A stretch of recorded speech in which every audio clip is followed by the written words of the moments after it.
May ulam. Wala pa rin yung ulam. Wala pa rin yung ulam. Gutom na ka. At ang hirap magpapanggap pa ba ako? Wala pa ulam, ma! Ano ba? Kumakanta ako mamaya na! Totoo! Gutom na eh. Nagkawala ka na! At ang bukas magbulang luta! Wala pa ulam! Pag kumakanta ako, may sorbo ka ha! Nabirit ako! Iba! Hindi! Ma!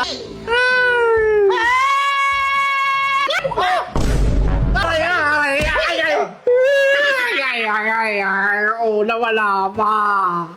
Pag alam mong kumakanta ako, istorbo ka ng istorbo sa akin. Andun ako sa mataas na nota! Sige, tawag ka! Gastos ka talaga. Nagugutom na ako. Wala pa tayong ulam. Anong oras na eh? Kumain ka ng buhangin! Maglaba-glaba! Nakakabuisit! Nandun ako sa bridge, oh. Tinataas ko na, inaabot ko na yung nota. Ikaw, ma! Ano sinasabi mo na pagkain? Ang dami-dami pagkain dito. Ito. Wala yan? Ano ito mga to? Gusto ko kanin. Gusto ko kanin eh. Ayan, wala bang kanin? Oh. Walang ulam. Walang ulam. Hindi ka Hindi ka marunong gumawa ng paraan.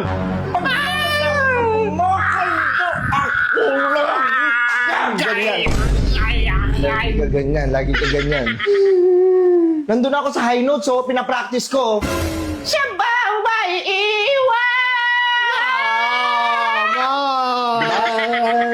Pagdating talaga dun sa high notes, doon ka magsasalita, doon ka magbibinubunga ka.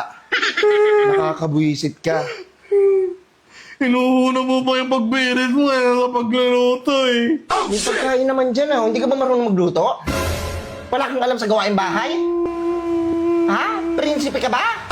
Iya ako eh. Prinsipe ka ng Dubai? Hindi mo.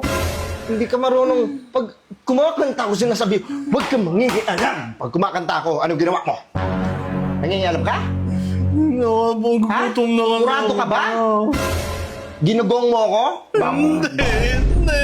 Ano ka? Nasa ano? America's Got Talent? Iniekis mo ako? Hindi mo ko binibigyan ng... Ay! Ay! Pagkakataon. Kabuisit ka. Kumakanta ako dito eh.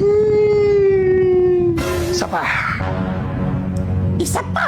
Oh, shit! Buisit ka. Buisit ka. Kanta na naman yan. Sakit-sakit Makanta na ka ako sa eh. tenga eh. Naman show.